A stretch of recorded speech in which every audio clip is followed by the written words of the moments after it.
Hello everyone, welcome back to स्केडन academy. और तो आज हम लोग जो एडिटोरिया का 5000 स्टैटिक जीके का जो सीरीज देख रहे हैं उसका आज प्रैक्टिस सेट 18 है। और जो लोग इससे पहले का सेट नहीं देखे हैं तो आप लोग के लिए चैनल का प्लेलिस्ट बना दिया गया है। वहाँ पर सभी जितने टाइप के वीडियो है तो आपको सभी प्लेलिस्ट अलग अलग दिख जाएंगे। तो आप लोग जो लोग नहीं देखे हैं आप लोग जाके देख लीजिएगा।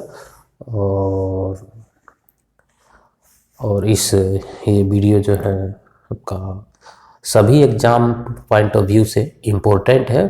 तो आप लोग शुरू से अंत तक इस वीडियो को देखें। तो स्टार्ट करने से पहले आप जो लोग चैनल को सब्सक्राइब नहीं किए हैं प्लीज़ चैनल को सब्सक्राइब कर लीजिए, बेल आइकन को भी ऑन कर लीजिएगा ताकि जब भी मैं वीडियो डालूं तो आपको नोटिफिकेशन सबसे पहले मिले। तो आइए स्टार्ट करते हैं आज का फर्स्ट क्वेश्चन से।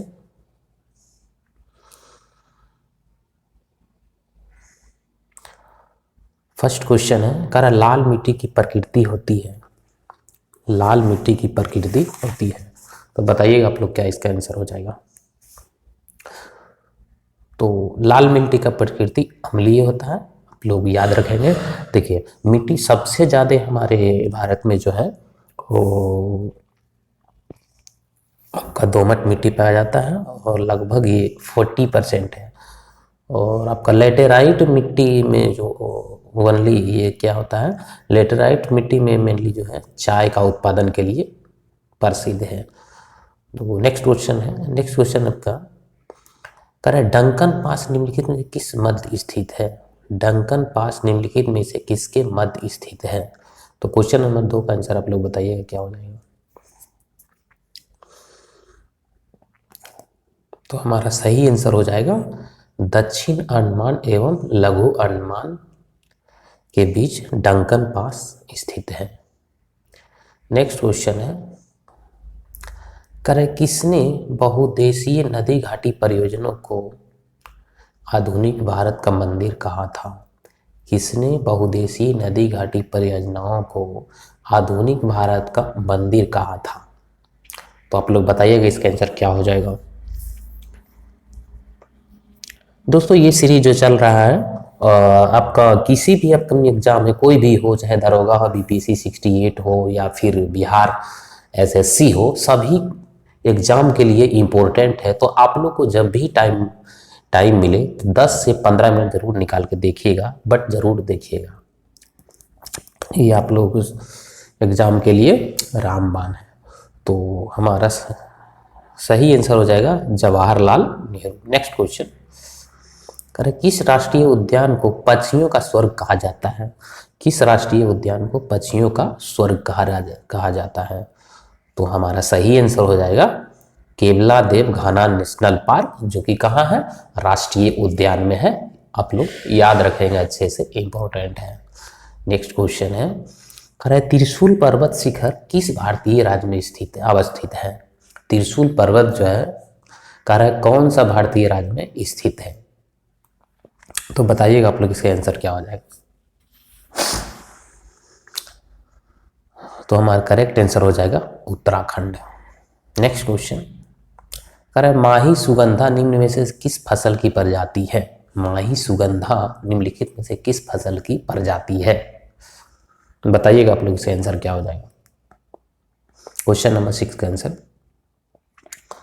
तो ये सभी जो है हमारा हो जाएगा, ये धान की प्रजाति है माही सुगंधा। ये किस प्रकार के हैं, तो ये धान का एक किस्म है। नेक्स्ट क्वेश्चन कह रहा है बाजार का नियम निम्न में किसने प्रस्तुत किया था। बाजार का नियम निम्न में से किसने प्रस्तुत किया था। 7 नंबर का आंसर बताइए आप लोग क्या हो जाएगा। तो हमारा सही आंसर हो जाएगा दोस्तों जेबीसी। नेक्स्ट क्वेश्चन है, कह रहा है किस पंचवर्षीय योजना में भारतीय उद्योग को प्राथमिकता दी गई थी। किस पंचवर्षीय योजना में भारी उद्योग को प्राथमिकता दी गई थी।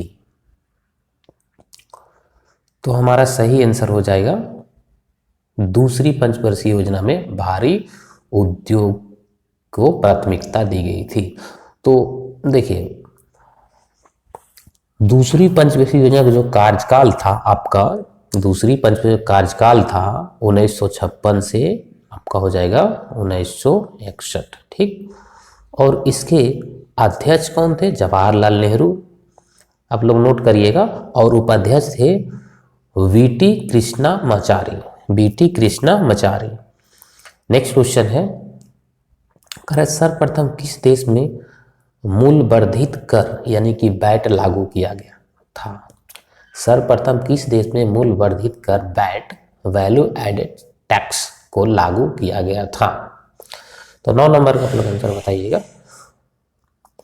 तो सबसे पहले जो वैट लागू किया गया था दोस्तों, तो हमारा ये फ्रांस में लागू किया गया था।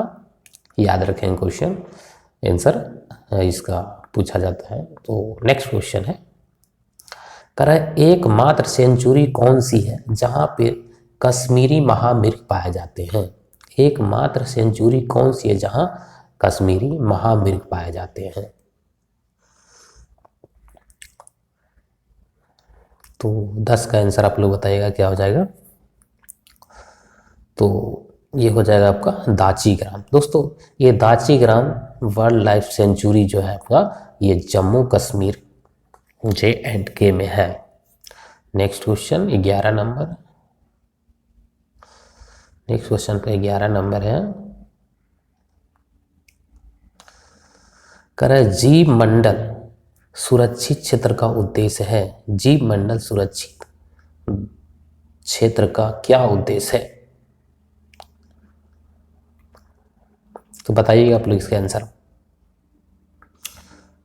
तो हमारा सही आंसर हो जाएगा डी नंबर, यानी कि इसमें जो भी ऑप्शन दिया गया सभी क्या है, जीव मंडल के बारे में सही है। तो देखिए, कह रहा है कृषि उत्पादों पर प्रयोग और विकास, ये सही है। वन उत्पादों पर प्रयोग और विकास, ये भी सही है। वन भूमि के वनस्पति एवं प्राणी का परीक्षण, तो ये तीनों क्या है, सही है। नेक्स्ट क्वेश्चन, बायोडाइवर्सिटी शब्द का प्रयोग सर्वप्रथम किसने किया था? बायोडाइवर्सिटी शब्द का प्रयोग सर्वप्रथम किसने किया था? तो 12 का आपका आंसर हो जाएगा ए नंबर, जी रोसेन, जी रोसेन, आप लोग याद रखेंगे अच्छे से। नेक्स्ट क्वेश्चन है, निम्नलिखित में कौन सा बल सदैव आकर्षित होती है?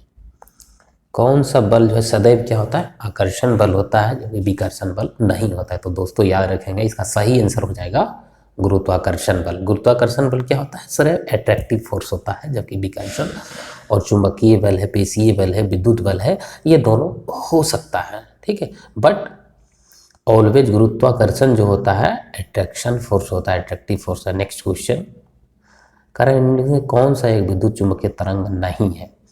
कौन सा एक विद्युत चुंबकीय तरंग नहीं है? तो दोस्तों, ध्वनि एक विद्युत चुंबकीय तरंग नहीं है, क्योंकि विद्युत चुंबकीय तरंग, देखिए विद्युत चुंबकीय तरंग वो तरंग होते हैं जिनको संचरित होने के लिए मीडियम की आवश्यकता नहीं होती, जबकि ध्वनि क्या है, इसको संचरित होने के लिए मीडियम की आवश्यकता होती है। इसीलिए हमारा ध्वनि क्या है, विद्युत चुंबकीय तरंग नहीं है। बाकी जो है ये क्या है, विद्युत चुंबकीय तरंग है। नेक्स्ट क्वेश्चन, शुष्क क्षेत्र का धनोड, शुष्क क्षेत्र का धनोड यानी कि एनोड किसका बना होता है? तो ये क्वेश्चन आप लोग को इसका आंसर तो पता ही होगा सब लोग को, बहुत इजी क्वेश्चन है। तो इसका सही आंसर हो जाएगा क्या, कार्बन हो जाएगा। नेक्स्ट क्वेश्चन, हर्षचरित में यमचेट का उल्लेख मिलता है। हर्षचरित में यमचेटी का उल्लेख मिलता है, यमचेटी होते हैं। तो कह रहा है हर्षचरित में जो है ना, खाने का मतलब दोस्तों कि यमचेटी का उल्लेख किसमें मिलता है, हर्षचरित में। तो ये क्या है? 16 नंबर का आप लोग आंसर बताइए क्या हो जाएगा। तो यमचेटी जो है एक रात्रि में पहरा देने वाली क्या है, एक स्त्री है उसमें, ठीक है। नेक्स्ट क्वेश्चन, कह रहा है चिदम्बरम का चोल मंदिर किस धार्मिक समूह से संबंधित है? चिदम्बरम का चोल मंदिर किस धार्मिक समूह से संबंधित है? तो हमारा सही आंसर हो जाएगा नैनार। सही आंसर हो जाएगा किसे?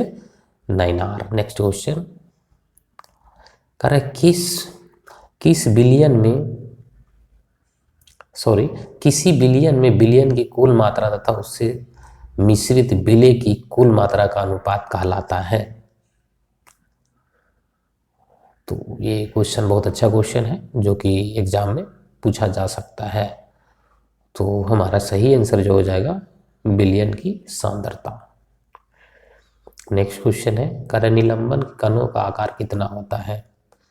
निलंबन के कणों का आकार कितना होता है? तो इसका जो आकार होता है दोस्तों 10⁻⁵ टू -7 सेंटीमीटर के बीच होता है निलंबन का, याद रखेंगे आप लोग। नेक्स्ट क्वेश्चन है अम्ल क्रियाशील धातुओं के साथ अभिक्रिया करके निम्नलिखित में कौन सा गैस उत्पन्न करता है? अम्ल जो है क्रियाशील धातुओं के साथ अभिक्रिया करके निम्नलिखित में कौन सा गैस उत्पन्न करता है? तो हमारा सही आंसर हो जाएगा हाइड्रोजन। नेक्स्ट क्वेश्चन है निम्नलिखित में कौन सा सुमेलित नहीं है? इसमें कौन सा जो है सुमेलित नहीं है? तो 21 का आंसर आप लोग बताइएगा। तो हमारा सही आंसर जो हो जाएगा डी नंबर हो जाएगा। दोस्तों आप लोग याद रखेंगे नाभिकीय मॉडल अर्नेस्ट रदरफोर्ड और ग्रिए मॉडल नील्स बोर और quantum model Erwin Schrodinger. Next question 22। Next question number 22 है क्लोरीन अणुओं के बीच कैसा संयोजक बंधन होता है? क्लोरीन अणुओं के बीच कैसा संयोजक बंधन होता है? तो 22 का आंसर हो जाएगा आपका एकल। देखिए क्लोरीन जो होता है, क्लोरीन की परमाणु संख्या कितना होता है? क्लोरीन की परमाणु संख्या 17 होता है, ठीक। और इसके आउटर सेल में जो है 1 इलेक्ट्रॉन होता है। आउटर सेल में कितना होता है? 1 इलेक्ट्रॉन होता है। और ये फिर यहाँ एक हो जाएगा जैसे क्लोरीन का Cl2, ठीक। तो क्लोरीन में इसमें जो है 1 इलेक्ट्रॉन साझा करेगा तो क्या बनेगा? एकल संयोजक बंधन, यानी कि 1 इलेक्ट्रॉन जो है दोनों शेयर कर लेगा, तो उससे क्या होता है? एकल संयोजक बंधन बनता है। नेक्स्ट क्वेश्चन आवर्त सारणी के किस वर्ग के तत्वों को सामूहिक रूप से क्षारीय मृदा धातुएं कहा जाता है? आवर्त सारणी के किस वर्ग के तत्वों को सामूहिक रूप से क्षारीय मृदा धातुएं कहा जाता है? तो हमारा करेक्ट आंसर हो जाएगा क्लास 2 यानी कि वर्ग 2 को। नेक्स्ट क्वेश्चन लूनार कॉस्टिक निम्न से किसे कहा जाता है? लूनार कॉस्टिक जो है किसे कहा जाता है? तो लूनार कॉस्टिक हमारा सिल्वर नाइट्रेट को जो है, सिल्वर नाइट्रेट को लूनार कॉस्टिक कहा जाता है, आप लोग याद रखेंगे। नेक्स्ट क्वेश्चन है निम्नलिखित से किसका हृदय 4 कक्षीय होता है? किसका हृदय निम्नलिखित में से 4 कक्षीय होता है? तो दोस्तों पक्षी का जो होता है इसमें 4 कक्षीय होता है।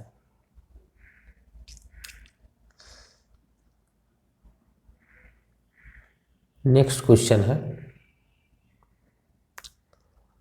निम्नलिखित में कौन सुमेलित नहीं है? कौन सा सुमेलित नहीं है?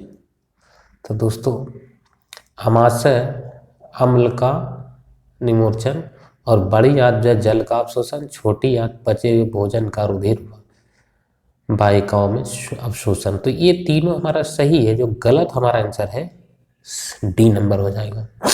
शरीर के सबसे बड़ी मिश्रित ग्रंथि क्या है? यकृत है, ये गलत है। नेक्स्ट क्वेश्चन मानव शरीर के परिसंचरण तंत्र के किस भाग में ऑक्सीजन रहित रक्त प्रवाह होता है? तो हमारा सही आंसर होगा महाशिरा। महाशिरा। बाष्पोत्सर्जन के लिए पौधे की निम्नलिखित रचनाओं में से कौन सा जिम्मेदार है? बाष्पोत्सर्जन के लिए पौधे का निम्नलिखित से कौन सा जिम्मेदार है? तो करेक्ट आंसर हो जाएगा स्टोमेटा। स्टोमेटा। नेक्स्ट क्वेश्चन कह रहा निम्नलिखित में कौन सा जीव परागणकारी है? कौन सा जीव जो है आपका परागणकारी है? 29 नंबर का आप लोग आंसर बताइए। देखिए आप लोग जब भी वीडियो देखिए तो आप लोग कॉपी पेन लेके बैठिए और जो भी इम्पोर्टेंट पॉइंट है उसको नोट्स करते जाइए और हर एक ऑप्शन का कम से कम आप लोग जो है आंसर लिखते जाइए। लिखने में देखिए कंसंट्रेशन बनेगा और लिखने ज़्यादा देर तक आपका याद रहेगा। ऐसे तो सब लोग देखते हैं, तो आपको क्या है कुछ अलग करना पड़ेगा, ठीक है ना। अगर कुछ करना है, रिजल्ट लेना है, तो आपको कुछ अलग करना पड़ेगा, अलग सोचना पड़ेगा, स्मार्ट तरीके से आपको पढ़ाई करना पड़ेगा। तो क्वेश्चन नंबर 29 का आंसर कौन सा जीव परागणकारी है? तो इसमें सभी जीव जो हो जाएगा, सभी जीव परागणकारी है, चमगादड़, मधुमक्खी और पक्षी। नेक्स्ट क्वेश्चन है, करे खानवा का युद्ध बाबर और किस शासक के बीच हुआ था? खानवा का युद्ध बाबर और किस शासक के बीच हुआ था? तो दोस्तों इसका बाबर और राणा सांगा के बीच हुआ था। नेक्स्ट क्वेश्चन है, कह रहे दक्षिण भारत में वैष्णव संतों द्वारा स्थापित द्वैतवाद किस संत से संबंधित है? दक्षिण भारत में वैष्णव संतों द्वारा स्थापित द्वैतवाद किस संत से संबंधित है? तो हमारा सही आंसर हो जाएगा निम्बकाचार्य, निम्बकाचार्य। नेक्स्ट क्वेश्चन, कह रहे सल्तनत काल में कृषि विभाग से संबंधित था। सल्तनत काल में कृषि विभाग से संबंधित कौन सा था? तो हमारा सही आंसर हो जाएगा दीवान एकोही। ये क्या था? सल्तनत कृषि विभाग से संबंधित एक जो है विभाग था। नेक्स्ट क्वेश्चन, करें द्वितीय जैन संगति कहाँ हुई? द्वितीय जैन संगति कहाँ हुई? तो दोस्तों हमारा करेक्ट आंसर हो जाएगा जो वल्लवी। कहाँ हुआ था? वल्लवी हुआ था। और इसके अध्यक्ष कौन थे? क्षमा सरवन। और ये आपका कब हुआ था? 512 ईस्वी में। और पहला जो हुआ था आपका पाटलिपुत्र में, और इसके अध्यक्ष कौन थे? स्थूलभद्र थे। और ये कब हुआ था? दूसरा जो हुआ था 300 ईस्वी में। नेक्स्ट क्वेश्चन आपका 34 नंबर,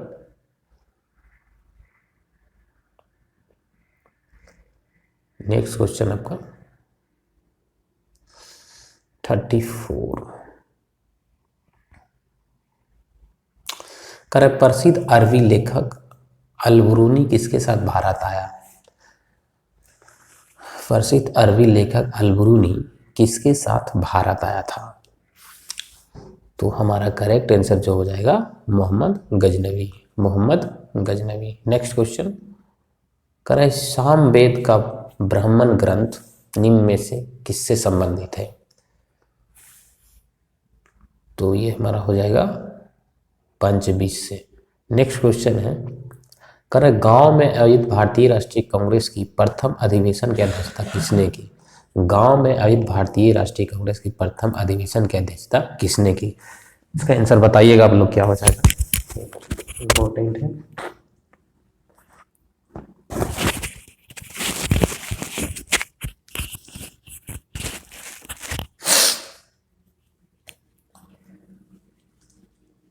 थोड़ा एक वेट करिएगा 10 सेकंड आप लोग।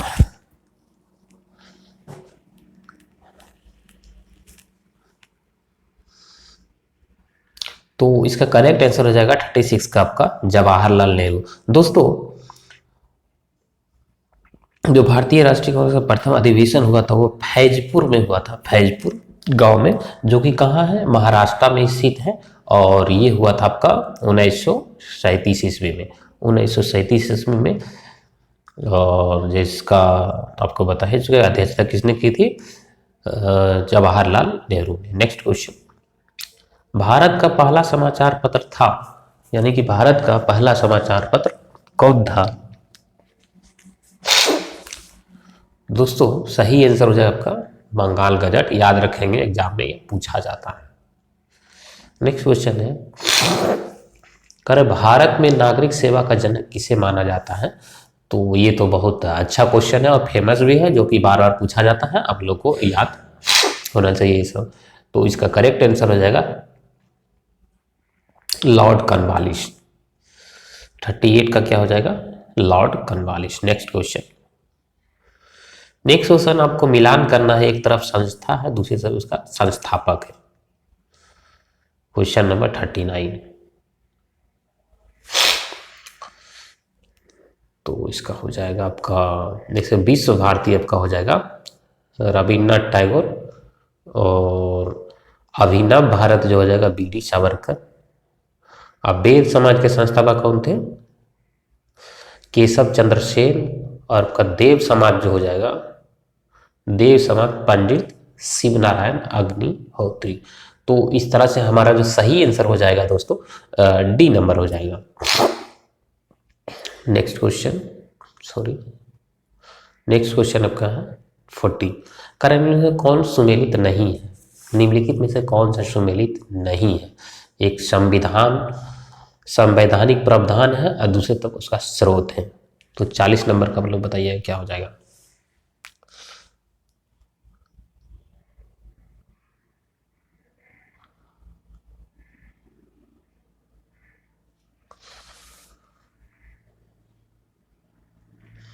तो दोस्तों हमारा शासन की संसदीय प्रणाली ब्रिटेन से ये सही है, और राज्य की नीति निदेशक तत्व आयरलैंड से ये भी सही है। समवर्ती सूची ऑस्ट्रेलिया से। अब मौलिक कर्तव्य का विचार जो हमारा ये 1935 के प्रावधान से लिया गया है। तो हमारा जो गलत जो हो जाएगा डी नंबर गलत हो जाएगा।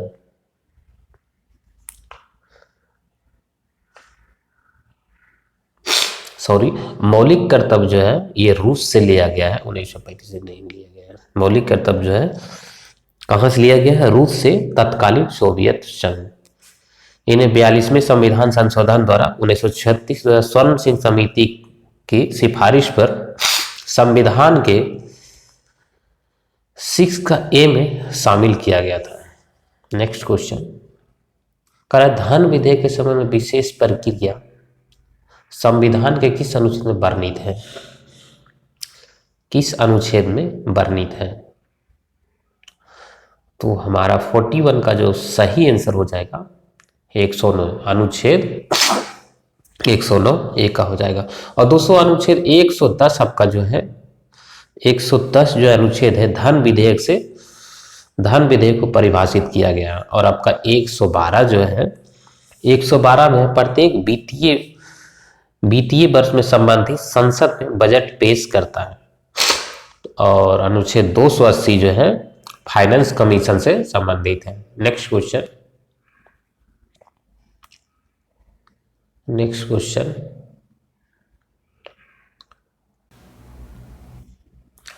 संविधान के प्रथम अनुच्छेद के अनुसार भारत क्या है? तो ये तो बहुत अच्छा क्वेश्चन है और इजी क्वेश्चन है। तो क्या बोलते हैं इसको? राज्यों का संघ। क्वेश्चन आपका 43। कर धर्म आदि के आधार पर विभेद या प्रतिषेध एक मूल अधिकार है, निम्नलिखित किसके अधीन वर्गीकृत किया गया है?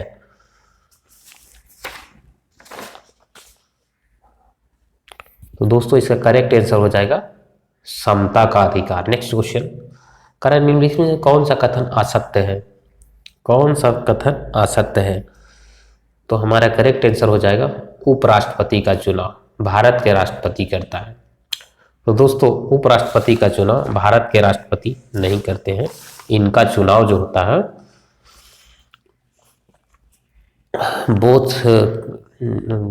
है बोथ हाउस ऑफ पार्लियामेंट और elected as well as nominated member के थ्रू होता है। यानी लोकसभा और राज्यसभा में जो इलेक्टेड मेंबर होते हैं और नॉमिनेटेड उनके थ्रू किया जाता है। तो इस तरह से क्या है हमारा सी गलत है। नेक्स्ट क्वेश्चन, कारण में से कौन सा पंचायती राज संस्था संबंधित नहीं है? निम्नलिखित में से कौन सा समिति पंचायती राज संस्था से संबंधित नहीं है? तो दोस्तों हमारा सही आंसर जो हो जाएगा PVN राव समिति जो है पंचायत समिति से संबंधित नहीं है। नेक्स्ट क्वेश्चन, कारण निम्नलिखित में से कौन सा संविधान संशोधन द्वारा दिल्ली को निम्नलिखित में से किस संविधान संशोधन द्वारा दिल्ली को राष्ट्रीय राजधानी का दर्जा दिया गया? तो बताइएगा आप लोग, इसका आंसर क्या हो जाएगा? तो हमारा सही आंसर हो जाएगा 69वां संविधान संशोधन। नेक्स्ट क्वेश्चन है, करा बोहरा समिति का संबंध निम्नलिखित किससे है? बोहरा समिति का संबंध निम्नलिखित में से किससे है? तो दोस्तों हमारा बोहरा समिति का जो संबंध है राजनेताओं तथा अपराधियों का साठगांठ से है, साठगांठ से है। नेक्स्ट क्वेश्चन, करा एक ही राज्य में बहने वाली भारत की सबसे लंबी नदी, एक ही राज्य में बहने वाली भारत की सबसे लंबी नदी कौन सा है? आपका लूनी नदी हो जाएगा, जो कि राजस्थान में बहती है। दोस्तों लूनी नदी जो होता है और अपने एरिया के सीमित में ही खत्म हो जाता है, इसके कोई यानी कि कोई भी आपका इसका सहायक नदी नहीं है। अपने ये जैसे कोई भी जैसे खेत वगैरह है तो उसमें जाके ये क्या होता है, खत्म हो जाता है, कोई नदी में नहीं मिलता है, यानी कि एक ही राज्य में जो है ये अपने आप को समाप्त हो जाती है। नेक्स्ट क्वेश्चन, अरे विश्व कप फुटबॉल के प्रथम विजेता देश है, विश्व कप फुटबॉल के प्रथम विजेता देश है? ये तो बहुत पुराना क्वेश्चन है और पूछा भी जाता है, तो इसका सही आंसर हो जाएगा उरुग्वे हो जाएगा, उरुग्वे। नेक्स्ट क्वेश्चन आज का लास्ट क्वेश्चन है, करें निम्नलिखित में कौन सा ग्रंथ यवनों का भारत पर आक्रमण के विषय में बताता है? निम्नलिखित में से कौन सा ग्रंथ यवनों का भारत पे आक्रमण के विषय में बताता है? तो इसका करेक्ट आंसर हो जाएगा गार्गी संहिता, गार्गी संहिता। तो आइए आज का कुछ इम्पोर्टेंट फैक्ट है, मेमोरेबल फैक्ट है, उसको देखते हैं। दोस्तों यहाँ से भी काफ़ी इम्पोर्टेंट क्वेश्चन बनता है, तो आप लोग इसको देखिएगा। करें मुगल वंश के संस्थापक, मुगल वंश के संस्थापक कौन थे? तो मुगल वंश के संस्थापक बाबर हो जाएगा, और इसने बादशाह की उपाधि धारण की। मुगल वंश का संस्थापक कौन था? बाबर था, और इसने क्या बादशाह की उपाधि धारण की? इसने गाजी की उपाधि धारण की। देखिए बादशाह की और गाजी की उपाधि धारण की। खानवा के युद्ध में इसने जिहाद का नारा दिया था, खानवा का युद्ध में जो है क्या दिया था? जिहाद का नारा दिया था। इसने भारत में जो है 5 बार आक्रमण किया, और पानीपत के प्रथम युद्ध में इसने पहली बार तोप खाने का प्रयोग किया। किसने? बाबर ने। नेक्स्ट पॉइंट है आपका, बाबर ने अपनी आत्मकथा बाबरनामा तुर्की भाषा में लिखी, जिसका फारसी भाषा में अनुवाद अब्दुल रहीम खान ने किया। बाबर ने अपनी आत्मकथा बाबरनामा तुर्की भाषा में लिखी, जिसका फारसी में अनुवाद किसने किया? अब्दुल रहीम खान ने, अब्दुल रहीम खाना ने किया। और आगे आपका है युद्ध है, वर्ष है, पक्ष है, परिणाम है। देखिए यहाँ से 1-2 क्वेश्चन आपका एग्जाम में बनता ही बनता है, तो आप लोग को याद रखना है। जैसा कि मैंने पहले ही बता दिया कि आज का जो क्वेश्चन है काफ़ी इम्पोर्टेंट है, तो आप लोग शुरू से अंत तक इस वीडियो को जरूर देखिएगा, वीडियो स्किप नहीं करिएगा। तो पानीपत का प्रथम युद्ध 21 अप्रैल 1926 को हुआ, और किसके बीच हुआ? इब्राहिम लोदी और बाबर, और इसमें जीत किसकी है? बाबर का विजयी हुआ। पानीपत का प्रथम युद्ध 21 अप्रैल 1926 इब्राहिम लोदी और बाबर के बीच, जिसमें परिणाम क्या हुआ? बाबर की जीत हुई। और खानवा के 17 मार्च 1527, इसमें राणा सांगा और बाबर, देखिए बाबर सभी में थे, तो आपको एक चीज रखें, बाबर तो कॉमन है, तो इसमें हो गया राणा सांगा, तो राणा सांगा, तो इसमें बाबर की विजय। और अच्छी बात यह है कि सभी में बाबर ही विजयी हुए। और चंदेरी का युद्ध 29 जून 1528, और ये हो गया मेदिनी राय एवं बाबर, तो इसमें भी बाबर विजयी हुए। और घाघरा के युद्ध 6 मई 1529 अफगानों एवं बाबर के बीच में, जिसमें बाबर की जीत हुई। आगे आपका कि बाबर का उत्तराधिकार हुमायूं हुआ। बाबर का उत्तराधिकार हुमायूं, इसने 1533 में दीन पनाह नगर की स्थापना की थी। किसने? हुमायूं ने। यह ज्योतिष में विश्वास रखता था। 25 जून 1539 में शेर खां एवं हुमायूं के बीच चौसा का युद्ध हुआ, इसमें शेर खां विजयी हुए। चौसा का युद्ध कब हुआ? 25 जून 1939 में शेर खां और हुमायूं के बीच हुआ, जिसमें किसकी जीत हुई? शेर खां की जीत हुई। अगला है कि 17 मई 1540 ईस्वी में शेर खां एवं हुमायूं के बीच भीलग्राम कनौज का युद्ध हुआ, जिसमें क्या हुआ? शेर खां विजयी हुआ था। ठीक है, तो 17 मई 1539 ईस्वी में शेर खां एवं हुमायूं के बीच भीलग्राम कनौज का युद्ध हुआ, जिसमें क्या हुआ? शेर खां विजयी हुआ। अगला पॉइंट है आपका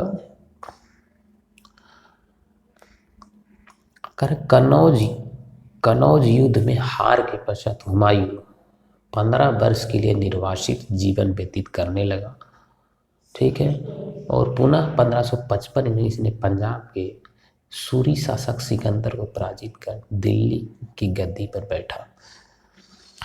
पुनः 1555 में इसने क्या किया? पंजाब के सूरी शासक सिकंदर को पराजित दिल्ली की गद्दी पर बैठा।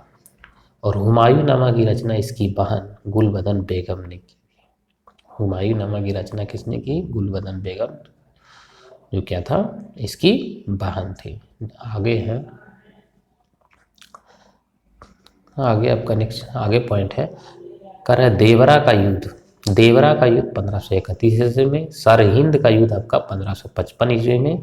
शेर शाह सूरी को शेर खां की उपाधि किसने दिया था? बहार खां लोहानी। बहार खां लोहानी ने शेर शाह को शेर का उपाधि दी थी। शेर शाह ने कबूलियत एवं पट्टा प्रथा की शुरुआत की थी। शेर शाह 1541 में पाटलिपुत्र को पुनः पटना से स्थानांतरित किया था, पटना के नाम से स्थापित किया था।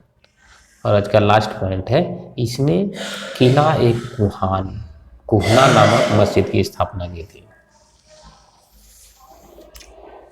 इसने किला एक कुहना नामक मस्जिद की स्थापना की थी। दोस्तों, आपको वो वीडियो अच्छा लगा तो लाइक एंड सब्सक्राइब करें। और